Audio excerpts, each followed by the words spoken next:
that was off property, loaded a very long ladder on the roof of it. And Esther remembers trying to hold the ladder on the top of the car and not get caught, because it was about 3 blocks that they had to drive on public roads to get there, and having the success of getting that ladder over there.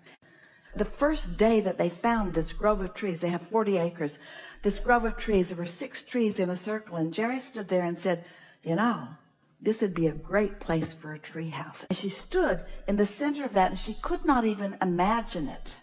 And Jerry said, let's go get a ladder.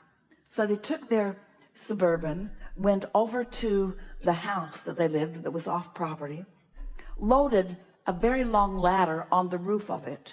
And Esther remembers trying to hold the ladder on the top of the car and not get caught, because it was about 3 blocks that they had to drive on public roads to get there, and having the success of getting that ladder over there.